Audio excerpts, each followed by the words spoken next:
In this village, children were dying because the king used all the water to keep his daughter alive.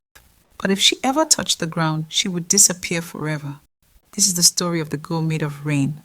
The sun beat down on the village of Tola like a giant angry eye. It was so hot that the dirt baked hard and cracked into shapes like broken plates. In Tola, there was a rule that everyone knew. It was the most important rule in the whole kingdom, and nobody dared to break it. Princess Grace was never ever allowed to touch the ground. If she went outside, the royal guards rolled out thick, heavy carpets made of bright red and gold threads. If the carpets were not enough, 4 giant men carried her in a wooden chair that floated high above the dusty roads. Even inside the giant stone palace, her bare feet never touched the floor. She wore thick wooden shoes, and servants placed soft animal skins wherever she wanted to step. The villagers watched her pass by, whispering behind their hands. Why was she treated like a fragile bird? Why did the king look so terrified every time she stepped close to the edge of her carpet? The king, a large man named Django, had issued a harsh warning to everyone in the land. If any person let the princess touch the bare earth, that person would be thrown into the deep dark dungeon forever. Nobody knew the real reason behind the strange rule. Some people said she was cursed by a wicked witch. Others said her feet were made of pure gold and the dust would ruin them. But the truth was far more terrifying than anyone could imagine. And the secret was slowly destroying the village of Tola. A young boy named Sammy lived at the very edge of Tola. Sammy was only 8 years old, but he worked harder than a grown man. He had big bright eyes and hands that were rough from digging in the dry earth. Sammy lived with his little sister Nala. Nala was small and sweet, but she was always hungry. Her parents had passed away when a great sickness swept through the village, leaving Sammy to take care of his sister all by himself. Every day, Sammy and Nala sat by the side of the road and watched the royal parade go by. They saw the beautiful Princess Grace sitting high up in her wooden chair. She wore dresses made of shining blue silk, and her hair was braided with sparkling beads. But Sammy noticed something that the other villagers did not. When Grace looked down at the people, she did not smile. Her eyes looked sad, like a bird trapped in a beautiful golden cage. Nala would pull on Sammy's shirt and ask, "Why can't the princess run and play in the dirt with us?" Sammy would just shake his head. He did not have an answer. He only knew that while the princess floated above them on soft cushions, his little sister's stomach grumbled with hunger, and their throats burned with a terrible thirst. The difference between the palace and the village was starting to feel very wrong. The village of Tola was slowly dying. For many months, not a single drop of rain had fallen from the sky. The big river that used to run through the middle of the village was now just a deep ditch of dry white sand. The green plants had turned brown and crumbled into dust. The cows and goats grew thin, and they cried out all night because they had no water to drink. The mothers in the village tried to squeeze drops of dirty water from mud puddles to give to their babies. But soon, even the mud puddles dried up. The air was thick with dust, making it hard to breathe. The people were desperate. They needed water to survive. Yet upon the high hill, King Django's palace remained beautiful and grand. The king had a secret deep well inside the palace walls that never dried up, but he locked the heavy iron gates and kept all the water for himself, his guards, and his daughter. The villagers did not understand how a king could watch his people suffer so much. Why did he care more about keeping dust off his daughter's feet than keeping his people alive? Sammy watched the dry wind blow the dust around his tiny hut. He held his little sister close, feeling her warm, dry forehead. He knew he had to do something, or his sister would not survive the terrible heat. Sammy decided he had to find a way inside the palace. He heard that the head cook, an old woman named Beatrice, needed help cleaning the large cooking pots. Sammy walked up the steep stone path to the grand palace gates. He told the giant guards that he was strong and could work very hard. The guards laughed at the small boy. But old Beatrice came out and saw the determination in Sammy's eyes. She let him in. Sammy's new job was to scrub the giant black cooking pots and to wash the special soft animal skins that Princess Grace used to walk on. He had to wash them in a small tub of water and lay them out in the sun to dry perfectly. The palace was huge and full of strange smells, like roasted meat and sweet flowers. For Sammy, It felt like a completely different world. He was given a small bowl of leftover rice every day, which he secretly hid in his pocket to take home to his sister. Walking in the palace meant he could finally see how the king and the princess lived. He saw the guards constantly watching the ground, sweeping away every single piece of dirt or sharp stone from the hallways. The fear in the palace was thick. Everyone was terrified of making a mistake. One afternoon, Sammy was carrying a stack of soft, clean animal skins across the royal courtyard. The courtyard was made of smooth white stones, but there were patches of bare earth where flowers used to grow.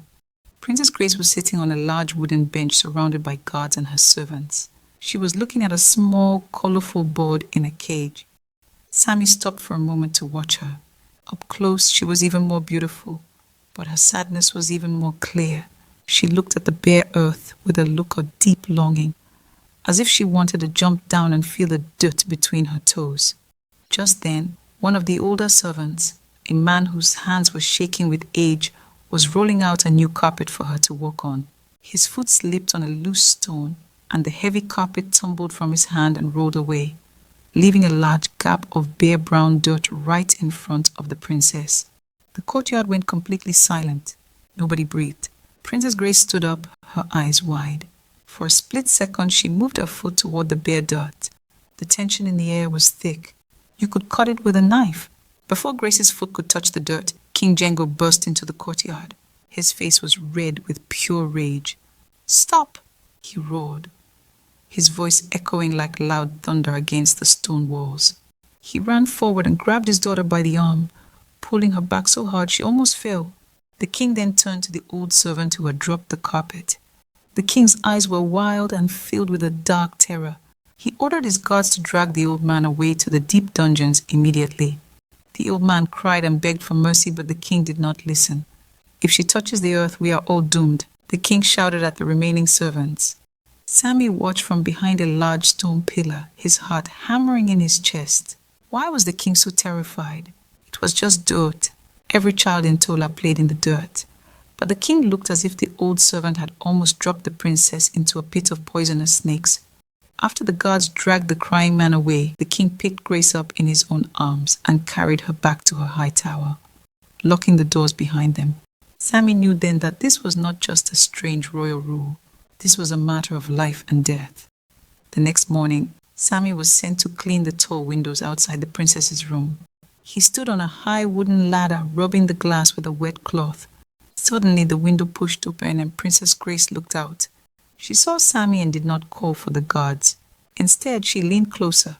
"You are from the village below, aren't you?" she asked. Her voice was soft like the sound of a gentle breeze. Sammy nodded slowly, afraid to speak. "Tell me," she whispered, looking down at the ground far below. "What does the earth feel like? Is it warm? Is it soft?" Sammy was shocked. An 8-year-old girl who had never felt the ground. "It is hard and dry right now, princess," Sammy answered quietly, "because there is no rain. But when it is wet, it squishes between your toes and it smells alive." Grace closed her eyes and took a deep breath, trying to imagine it. "My father says the earth is dangerous. He says it is full of sharp teeth that will bite my feet." Sammy frowned. That was a lie. The earth was just earth. Why would the king lie to his own daughter? "The earth does not bite, princess," Sammy said bravely, "but it is very thirsty right now. My people are thirsty too." Grace looked at Sammy with wide, worried eyes. She did not know her people were suffering. Later that day, a group of the oldest and wisest men from the village came to the heavy palace gates. They brought empty wooden bowls and fell to their knees in the dust. They begged the guards to let them speak to the king. The king finally came out to the balcony, looking down at them with a cold stare. "Great king," the oldest man pleaded, his voice cracking. "Our crops are dead. Our animals are gone. The children are too weak to cry. Please, open the palace well. Share your water or Tola will become a graveyard." King Django gripped the stone railing of the balcony until his knuckles turned white. "This water in this palace is for the royal family alone," he declared loudly. "If I give it to you, it will run out. Go back to your homes and pray to the sky for rain." The old men wept, holding up the empty bowls, but the king turned his back and walked inside. Sammy watched this from the kitchen door. He felt a hot anger rise in his chest. The king was a cruel, selfish man. The village was dying, and the king did not care. Sammy knew he could not just wash animal skins anymore. He needed to find out the truth about the water, the king, and the strange rule about the princess. That night, when everyone in the palace was asleep, Sammy decided to explore. He crept through the dark, silent hallways holding a small, flickering candle. He wanted to see if he could find a way to the royal well to steal some water for Nala. He walked down a narrow, dusty corridor that looked like it had not been used in years. At the end of the hall, he found a heavy wooden door that was slightly open. Sammy pushed it open and stepped inside. The room was dark and smelled like old paper and dried leaves. He held his candle up and gasped. The walls of the room were covered in giant, colorful paintings. They were old and fading, but Sammy could clearly see the story they told. The first painting showed a much younger King Django standing in a dry field, holding a tiny, lifeless baby in his arms. The king was crying. The second painting showed the king walking into a dark, scary forest and meeting a giant shadow in the sky that looked like a storm cloud. The final painting showed the storm cloud placing a glowing blue light into the baby's chest. Underneath the painting, written in old letters, were the words, "The sky gives life, but the earth will always take it back." Sammy stared at the wall, his mind racing. The baby in the painting was Princess Grace. "You should not be in here, little boy." Sammy jumped and dropped his candle. Old Beatrice, the head cook, was standing in the doorway holding a lantern. Her face looked sad and deeply tired. Sammy thought she was going to call the guards and have him thrown in the dungeon, but she just sighed and walked into the room. She looked at the old paintings on the wall. She said, "I see you have found the king's greatest secret," she said softly. Sammy looked at her, his whole body shaking. "Is that the princess?" he asked. Beatrice nodded slowly. She sat down on an old wooden chair and began to tell Sammy the truth. 10 years ago, Princess Grace was born, but she did not take a breath. She was gone before she even lived. King Django was so broken-hearted that he lost his mind. He took the baby to the evil forest and called upon the ancient spirits of the sky, the ones who control the rain and the clouds. The king begged them to bring his daughter back to life. The sky spirits agreed, but deals with spirits always come with a terrible price. The magic in this world demands balance, and the king had messed with the rules of life and death. Beatrice leaned closer to Sammy, her eyes wide in the dim light. The sky spirits put a piece of the rain clouds inside the baby to make her heart beat. Beatrice whispered, "Grace is not fully human, Sammy. She's made of water, magic, and sky. She's a living rain spirit wrapped in human skin." Sammy was amazed and terrified. "But why can't she touch the ground?" he asked. Beatrice's face grew very dark. "Because the earth is jealous," she explained. "The earth knows she does not belong here. The magic that keeps her alive belongs to the sky. If her bare skin ever touches the natural dirt, the thirsty earth will instantly recognize the magic. It will drink her up like a drop of water in the desert. The earth will pull the rain spirit out of her body to feed the soil, and she will disappear forever." Sammy finally understood. The king was not afraid of death ruining her feet. He was protecting her from being swallowed by the ground. But Beatrice wasn't finished. "The curse goes deeper, boy. The sky spirits are angry that the king keeps their rain trapped in her body, so they refuse to let it rain on Tola until their magic is returned to the earth. The king's selfish love is the reason our village is dying of thirst." The next day, Sammy noticed that Princess Grace was not in the courtyard. The palace was in a panic. Sammy listened to the guards whispering. The terrible dry heat was finally affecting the princess. Because she was made of rain magic, her body needed moisture to survive. With the air so completely dry and hot, her magic was fading. Servants said her skin was becoming clear, almost like looking through a glass of water, and she was too weak to stand up. She lay in her large bed, grieving heavily, looking paler by the minute. The king was pacing the halls like a trapped lion, screaming at his healers to fix her, but the healers could do nothing. They knew she was not suffering from a normal sickness. She was drying out. Just like the crops in the fields and the river in the village, Princess Grace was slowly turning to dust. King Django realized he had to put moisture back into the air of her room, no matter what it cost. He gave a new, horrifying order to his soldiers, an order that would push the suffering village to its absolute breaking point. The heavy King Django's armed guards marched down the hill into the village of Tola. They carried large metal buckets and sharp spears. The king had ordered them to take every single drop of water left in the entire village. They kicked open the doors of small huts searching for hidden clay pots.